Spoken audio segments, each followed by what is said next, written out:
In a quiet village where time seemed to move more gently, there lived an old woman named Alara. Her house was small, just 2 rooms with a crooked wooden door and a garden that bloomed more from love than from soil. She owned little. Her clothes were worn, her furniture old, her meals simple. Yet anyone who passed by her home would notice something unusual. She was always smiling. Not the loud, careless kind, but a soft, steady smile, like someone who had made peace with life itself. People came to her often.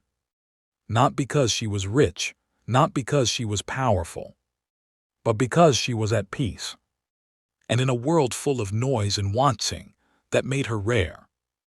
One afternoon, a young woman named Liana arrived at her door. Her eyes were tired, her shoulders heavy with invisible weight. "I don't understand," Liana said as soon as Alara welcomed her inside. "Why is my life so empty?" Alara poured her a cup of warm tea and sat across from her, listening quietly. "I'm not beautiful," Liana continued. "No one notices me. I don't have money. I don't have love. Everywhere I look, others have more and I have nothing." Her voice cracked. "I feel like I'm invisible." Alara didn't interrupt. She simply nodded, as if she had heard this story many times before. Then she asked softly, "Did you walk here?" Liana blinked. "Yes, of course." "And on your way, did you notice the sunlight?" Liana frowned slightly. "I don't know." "The trees," Alara continued. "The breeze, the sound of your own steps." "No," Liana admitted. "I was thinking about my problems." Alara smiled gently. "That is where your emptiness begins." Liana looked confused.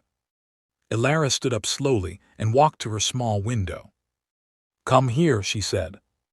Reluctantly, Liana joined her. Outside, the world was simple.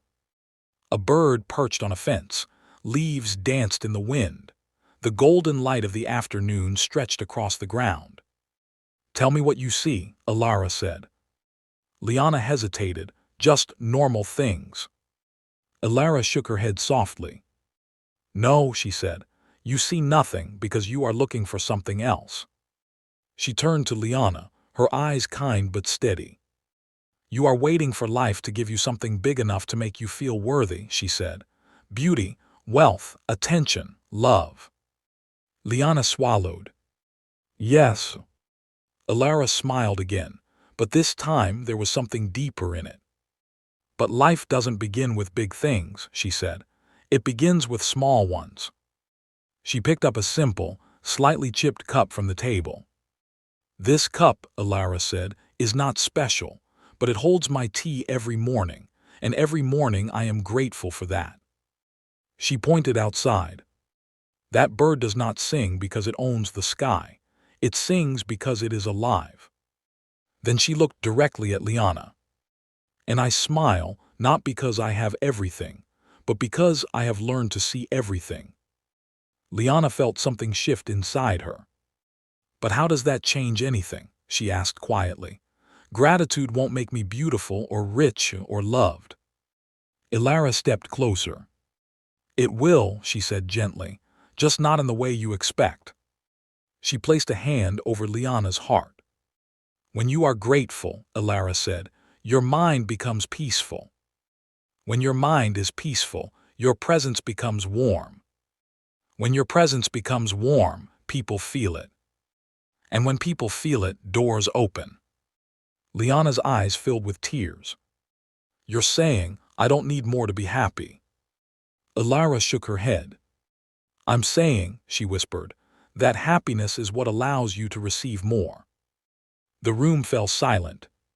For the first time in a long while, Liana wasn't thinking about what she lacked. She was noticing. The warmth of the tea in her hands, the softness of the light, the quiet comfort of the moment. It wasn't much, but it wasn't nothing.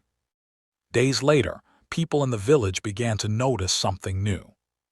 Liana was smiling, not because her life had suddenly changed, but because she had. And as time passed, something strange happened. People started talking to her more. Opportunities appeared where there were none before. Even love slowly found its way to her. Not because she chased it, but because she no longer needed it to feel complete. And the old woman. She remained in her small house, with her simple life and her peaceful smile, still reminding those who came. You don't find happiness when life gives you more. You find it when you finally see how much you already have. Gratitude is not a reaction to a perfect life. It is the reason life begins to feel meaningful. When you learn to appreciate the small, invisible blessings around you, you transform not only your perspective but your entire reality.